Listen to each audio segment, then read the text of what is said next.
Psalm 50. The Mighty One, God the Lord, speaks and summons the earth from the rising of the sun to its setting. Out of Zion, the perfection of beauty, God shines forth. Our God comes and does not keep silent.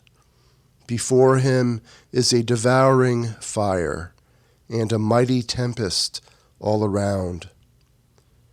God calls to the heavens above and to the earth that he may judge his people.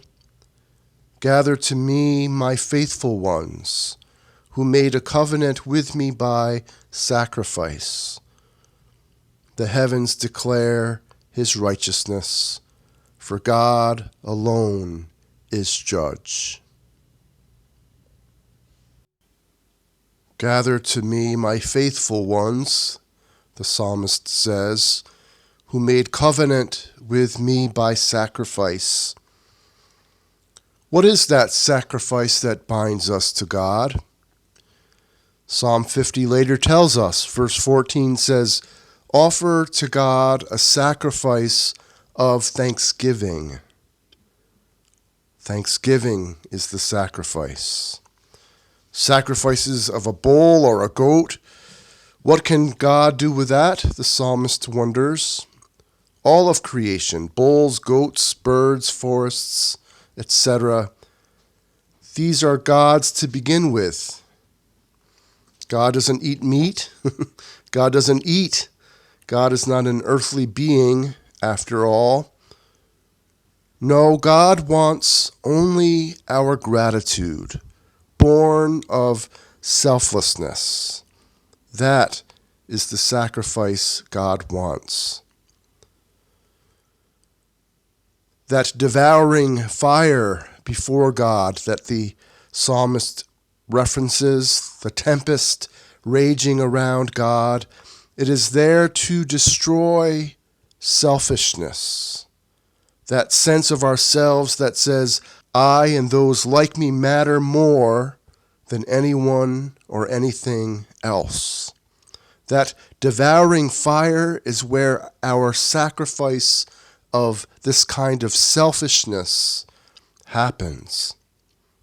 With that sacrifice, we are then able to experience God more intimately.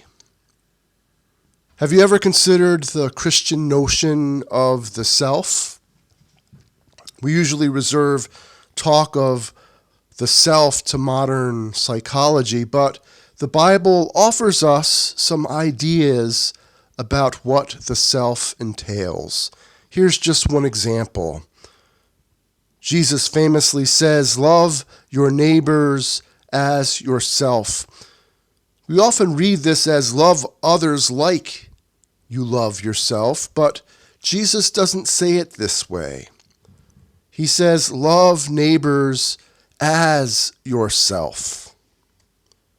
That as yourself can be interpreted in various ways. Yes, it can mean love your neighbor like you love yourself, but there's a deeper meaning. It can be read, love neighbors as yourself because, well, they are part of yourself. The neighbors we grow up around, the neighborhoods, the communities we grow up in, influence who we are. We are so influenced by our context, our environment, our surroundings, our neighbors, that we indeed can say ourselves somehow include our context, our environment, our surroundings, our neighbors. Jesus seems to be saying, love your neighbors in your neighborhoods as yourself, because those neighbors and neighborhoods are part of yourself and in an inseparable way. They are part of the self you love. This is the truth of what we call interdependence at work. Ourselves, other selves, God's self are all interdependent, rolling together as a part of a whole. To embrace the truth of interdependence, it's harder said than done for sure. What it takes to embrace this truth of interdependence, it takes a letting go of selfishness. It takes a sacrificing of selfishness. It takes a dying to self. So to close, I leave you with this refrain: let us gather to God, to whom we are bound, by sacrificing selfishness and offering gratitude. Blessings.